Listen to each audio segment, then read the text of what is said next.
আপনাদের কি কোনো সেন্স নাই? রাস্তা বেহোশের মতন গাড়ি চালান। আপনি ঠিক আছেন? না হ্যাঁ জন্টিত।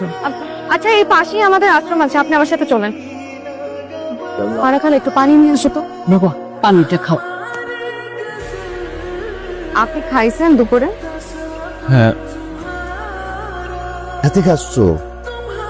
আমি আসলে একটা কাজ খুঁজতে আসছি। কাজকর্ম পারেন তো? সব পারি, সব। রান্না করতে পারেন? এগুলা ছাড়া সব পারবো। কালকে থেকে আপনি আমার পার্সোনাল অ্যাসিস্ট্যান্ট হিসেবে কাজ করবেন।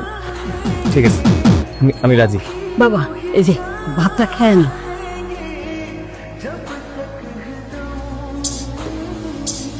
দারুণ খাবার। আমি এত মজার খাবার আসবো আমি খাই নাই। ম্যাডাম। কয়টা বাজে? Sorry madam. আমাকে ম্যাডাম ডাকবেন না। কি ডাকবো? আপু ডাকতে পারেন। আচ্ছা না, আপু না ডাকি, দেখলে ম্যাডাম ম্যাডাম ফিল হয়। যাইবা কোথায় যাবে? মনাবাজার। কত নিবা? 70 টাকা। চলো। এখান থেকে কেন 70 টাকা ভাড়া হয়? 40 টাকা দিয়ে না পা। 30 টাকা যাবেন আপনি? 30 টাকা মানে 30 টাকায়। উঠেন। আপনার বয়স কত? গতকালও তো করলা কিনলাম 35 টাকা কেজি, আজকে 50 টাকা হয়ে গেল। 2 কেজি নিব।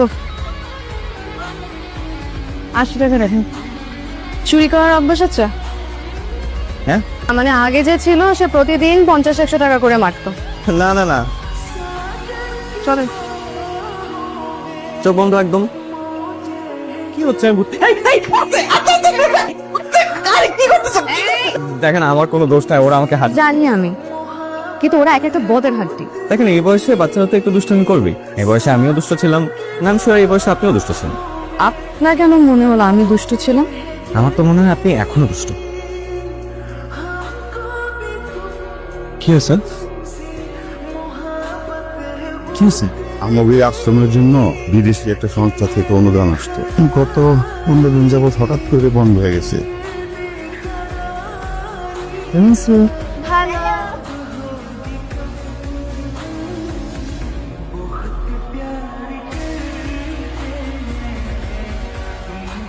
আজকে থেকে এখানকার দায়িত্ব সবার অনেক। Thank you. ছেলেটা কত তাড়াতাড়ি আমাকে সবাই আপন করে নিচ্ছে দেখছিস? যারা যত তাড়াতাড়ি মানুষের কাছে চলে আসে তত তাড়াতাড়ি দূরে সরে যায়। প্রিয় জিনিস যতদিন কাছে থাকে তারে আদর যত্ন করে আগলায় রাখতে হয়। রেহান ছেলেটা কিন্তু খুব ভালো।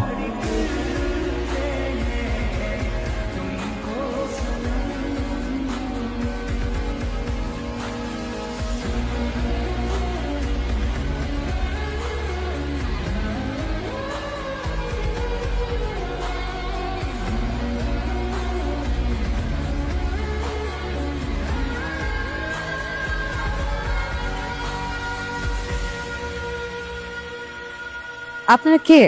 আপনি আমাদেরকে চিনবেন না, এই বাড়ির মালিক একটু ডাকেন, তার সাথে একটু ব্যবসায়িক আলাপনা চলে আসে। আমি মালিক, বলেন। আমাদের স্যার এখানে একটা কমার্শিয়াল বিল্ডিং বানাবে, আপনি জায়গাটা ছাইরা দেন, তাতে আপনার মঙ্গল হবে। একবারও আপনাকে এই কথা বলছি যে আমি এই জমি বিক্রি করব?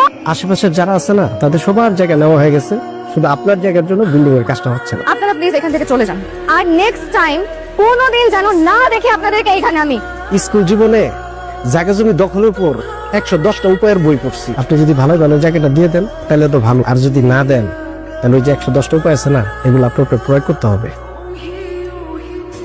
আপনার অনেক ভালোভাবে বুঝে আসছিলাম, আপনি জিনিসটা বুঝেন নাই। কিছুদিন পর কারেন্টের মতো বাড়িটাও যাইব। ভালোই ভালোই কইতাছি বাড়িটা ছেড়ে দেন, আপনার মঙ্গল হইব।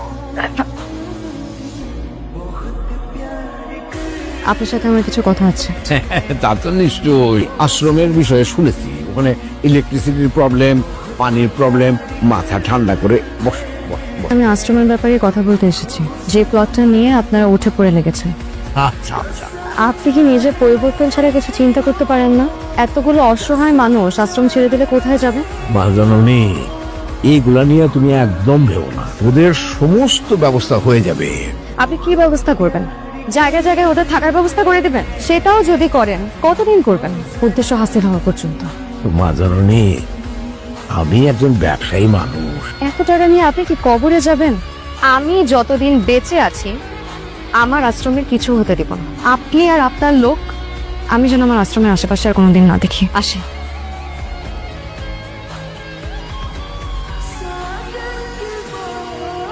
এনি কে? এটা আমার ছেলে রেহান চৌধুরী।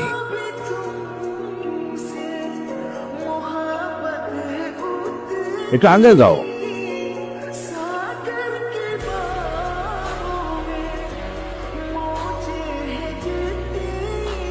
ওই তোমার দাঁতজান চলে আসছে, বসেন নাস্তা করেন। হ্যাঁ, না বাবা, আমি একটু বাইরে যাবো। আপনি বাইরে যাবেন এই কথা শোনার সাথে সাথে তো আমার বুকের মধ্যে কেমন যেন ধরপড় করে ওঠে। ওর বাবা, কি যে বলো না তুমি মাঝে মধ্যে। কত লোক কিছু না তুমি খালি শাসক। আপনি কে? কে আপনি? তুই কি করছিস মা? স্যারের নাম রেহান চৌধুরী, সেলিম রেজা চৌধুরীর একমাত্র ছেলে, যে আমাদের এই আশ্রমের জায়গাটাকে কমার্শিয়াল প্রপার্টি বানাতে চায়। আর সেটা হাসিল করার জন্যই স্যার এখানে এসেছেন। আর একটা মিথ্যা নেই। আপনি হলেন একটা খুনি। আপনি টাকার জন্য মানুষ খুন করতে পারেন, তো কোনো মানুষের সামনে মিথ্যা অভিনয় করলেন একটা প্রপার্টির জন্য। উপরে যে কি জবাব দেবেন? আপনি হলেন একটা জানোয়ার। আপনি আমার আশ্রম থেকে বেরিয়ে যান, বেরিয়ে যান আশ্রম থেকে।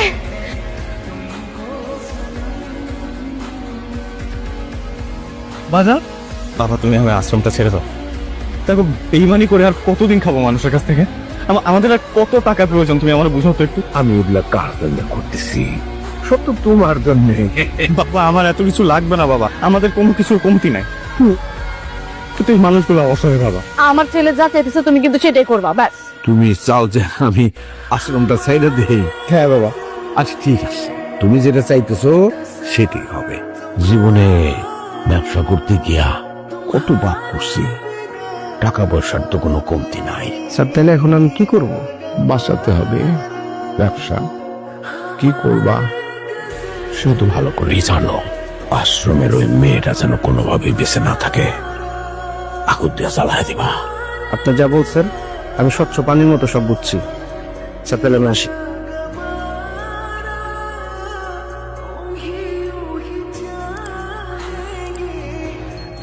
আপনাকে একবার বলছেন এই আশ্রমে আর কোনোদিন না আসতে। আপনি কোথায় যাচ্ছেন আপনি?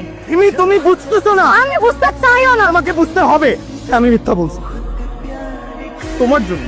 আমি অসহায় ভান ধরছি, সেটাও তোমার জন্য। আমি তোমাকে ভালোবেসে এখানে আসছিলাম, তোমার জন্য আমার ভালোবাসা কোনো মিথ্যা ছিল না।